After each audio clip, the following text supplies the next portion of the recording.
Subscribe কৰক আমাৰ এছামিছ only YouTube চেনেলটো আৰু ঘণ্টাটো বজাই দিয়ক ফৰ লেটেষ্ট ভিডিঅ' আৰু এইটো একদম ফ্ৰী হয়।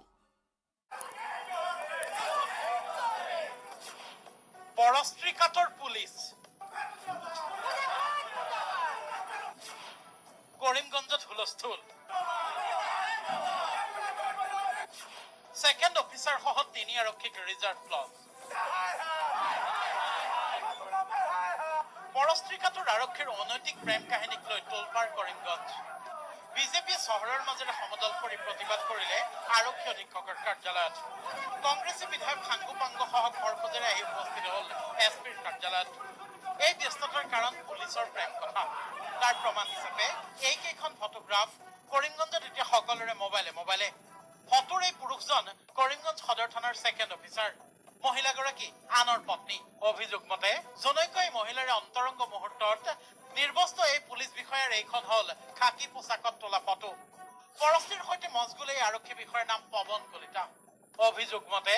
এই পৱন কলিতাই কৰিমগঞ্জৰ মহিলাগৰাকীৰ সৈতে অনৈতিক সম্পৰ্ক গঢ়ি তুলি তাৰ ফটো প্ৰেৰণ কৰিছিল একেখন থানাৰে 2 সহকৰ্মী নিপুল আহমেদ আৰু খসৰু আলমলৈ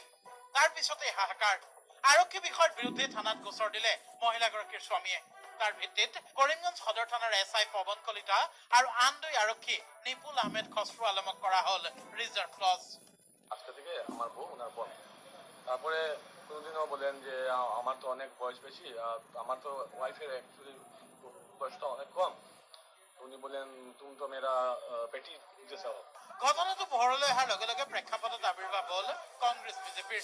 অভিসাৰী আৰক্ষীৰ বিৰুদ্ধে অধিক কঠোৰ শাস্তিৰ দাবী উভয়ৰে তো আমি মানে মোবাইলে মানে কথা বলে শুনে আমার একটু ডাউট হয়ে গেল ও বলছে যে বাচ্চাটা তো পাপ্পু কাটছে পাপ্পুর বাচ্চা বলে কিন্তু বাচ্চাটা তো ওই ফোন করে তার খাকী পোছাকৰ আঁৰৰ কৰিমগঞ্জৰ এই প্ৰেমিক আৰক্ষী বিষয়াৰ শেষ পৰিণতি কি হয় সেয়া জানিবলৈ উৎসুক কৰিমগঞ্জবাসী সাবস্ক্ৰাইব কৰক আমাৰ এছামিছ অনলি ইউটিউব চেনেলটো আৰু ঘণ্টাটো বজাই দিয়ক ফৰ লেটেষ্ট ভিডিঅ' আৰু এইটো একদম